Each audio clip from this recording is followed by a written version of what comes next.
जान कहते हैं, मोहब्बत की इसी मिट्टी को हिंदुस्तान कहते हैं, हिंदुस्तान कहते हैं। नमस्कार, सुप्रभात। मैं Rohit Busri, Gadarpur SS public school का छात्र आज आप सभी के समक्ष गणतंत्र दिवस के इस उपलक्ष्य पर अपने विचारों को प्रस्तुत करना चाहूँगा। गणतंत्र दिवस एक ऐसा अवसर जो अनेकों वीर वीरांगनाओं की कुर्बानी, उनकी गाथाओं और संघर्षों को तरोताज़ा कर देता है, जो प्रत्येक भारतीयों के अंतर मन को झिझोड़ते हुए देश प्रेम की भावना जागृत कर देता है कि हम यूं ही विविधता में एकता और अखंडता को बनाए रखें, जिसका अद्भुत दृश्य और प्रमाण हम देख सकते हैं 26 जनवरी को, जब राजपथ पर अद्भुत अद्भुत विचित्र झांकियों में भारत की एकता की झलक दिखती है।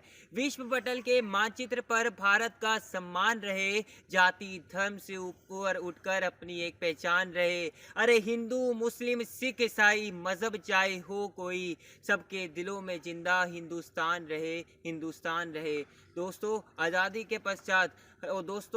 के पश्चात हमारे देश को नियमित और सुचारू रूप से चलाने के लिए एक संविधान की आवश्यकता थी, जिसके आधारभूत हमारे देश की जनता निर्धारित नियमों और कानूनों का पालन कर सके, जिसके लिए डॉक्टर भीमराव अंबेडकर के नेतृत्व में शामिल हुए दिग्गज राजनेता जैसे पंडित जवाहरलाल नेहरू, राजेंद्र प्रसाद, सरदार वल्लभ भाई पटेल इत्यादि सहित 284 सदस्यों की संविधान सभा ने देश को संविधान अर्पित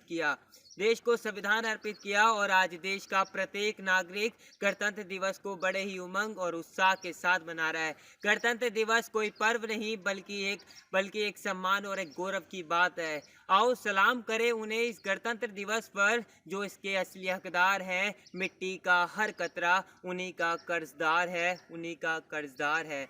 अंत में मैं अपनी वाणी को विराम देते हुए अतुल बिहारी वाजपेयी की देश पर लिखी खूबसूरत कविता को सुनाना चाहूँगा कि ये वंदन की भूमि है, ये अभिनंदन की भूमि है, ये वंदन की भूमि है, ये अभिनंदन की भूमि है, ये अर्पण की भूमि है, ये दर्पण की भूमि है।